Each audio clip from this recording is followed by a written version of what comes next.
देखिए, बीमारी जिस वादी में पैदा होती है, जड़ी बूटी अल्लाह पहले वहीं पैदा कर देता है। और उस वक्त उस बीमारियों के शहर की जड़ी बूटी का नाम है मौलाना कामरान हैदर साहब क़िबला। मैं उनसे गुजारिश कर रहा हूँ वो तशरीफ़ ले आएँ। हाज़रीन किराम, उलमा किराम, अस्सलामु अलैकुम रहमतुल्लाहि व बरकातुहू। आज का ये एहतजाजी इजलास गासिब व ज़ालिम हुकूमत के ख़िलाफ़ और यहूद का काफ़िया सऊद के ख़िलाफ़, जन्नतुल बक़ी जिसे सरकार दो आलम ने जन्नत का टुकड़ा करार दिया, और इस जन्नतुल बक़ी में सहाबा हैं, अहले बैत ताहिरीन, अइम्मा ताहिरीन, लेकिन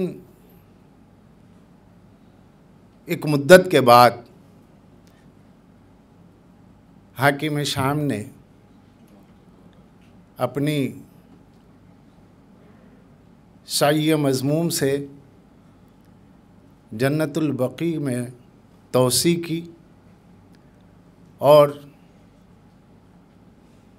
टाट को मखमल में जोड़ने की कोशिश की गई,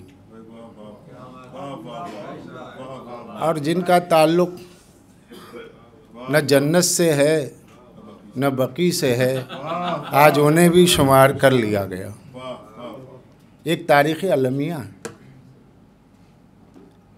बहरहाल जन्नतुल बक़ी के ऊपर बोलने के लिए बहुत काफ़ी वक्त चाहिए, लेकिन वक्त के दामन में बिल्कुल गुंजाइश नहीं है।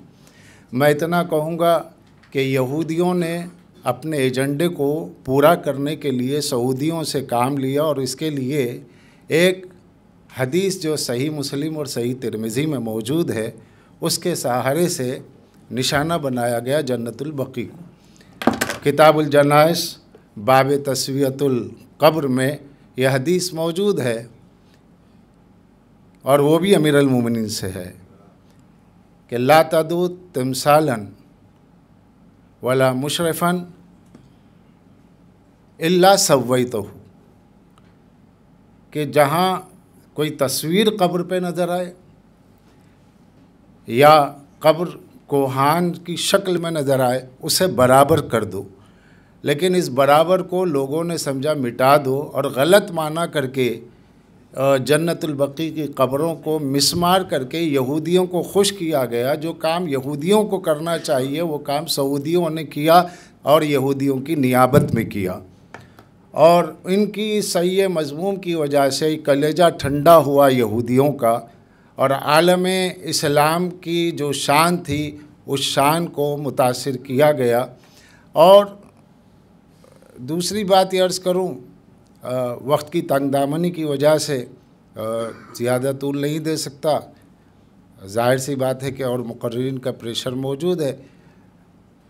इस एक हदीस को जो सही मुस्लिम की हदीस है, जिसके 4 रावी है और जिसके इल्म रिजाल की रोशनी में रद्द कर दी गई, वकी को, सुफियान सौरी को, हबीब इब्ने साइबिद को, वाइल को, ये 4 रावियों को तहज़ीब में इब्ने हजर अस्क़लानी ने इनको झूठा करार दिया, सुफियान सौरी को मुदल्लिस करार दिया।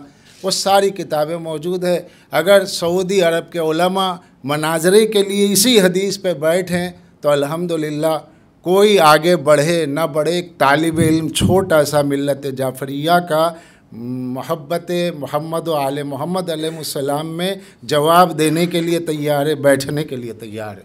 मगर इसमें तमाम आलम इस्लाम को दावत दे करके गुफ्तगू करने के बजाय हदीस में तहरीफ़ करके, तहरीफ़ लफ्ज़ी और मानवी करके यहूदियों को खुश करने की पॉलिसी अख्तियार की गई। सहाबा के मज़ारात को भी तोड़ा गया, अहले बैत के मज़ारात को भी तोड़ा गया, मस्जिद मिनारतैन को भी तोड़ा गया, मस्जिद मायदा को भी तोड़ा गया। इन लोगों ने सहाबा का मज़ार तोड़ के बताया हमारा सहाबा से ताल्लुक़ नहीं है, अहले बैत का मज़ार तोड़ के बताया हमारा अहले बैत से ताल्लुक़ नहीं है, अल्लाह के घर मस्जिद को तोड़ के बताया हमारा अल्लाह के घर से भी ताल्लुक़ नहीं है। तो जिसका ताल्लुक़ ना सहाबा से हो, ना अहले बैत से हो, ना अल्लाह के घर से हो, वो मुसलमान कब कहलाया जाएगा? उनको मुसलमान ही नहीं कहा जा सकता है। ना अल्लाह के घर से ताल्लुक़ है, ना सहाबा से ताल्लुक़ है, ना अहले बैत से ताल्लुक़ है।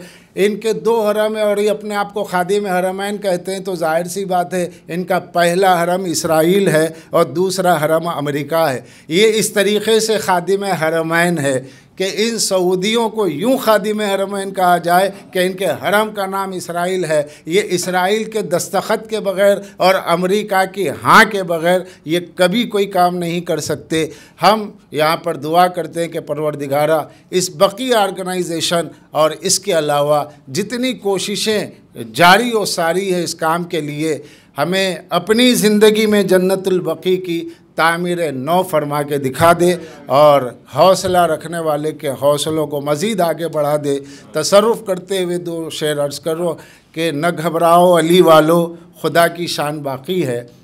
न घबराओ अली वालो, खुदा की शान बाकी है। अभी इस्लाम ज़िंदा है, अभी कुरान बाकी है। ये नजदी क्या समझते हैं, वहाबी क्या समझते हैं जो अपने दिल में हंसते हैं। अभी तो करबला का आखिरी मैदान बाकी है।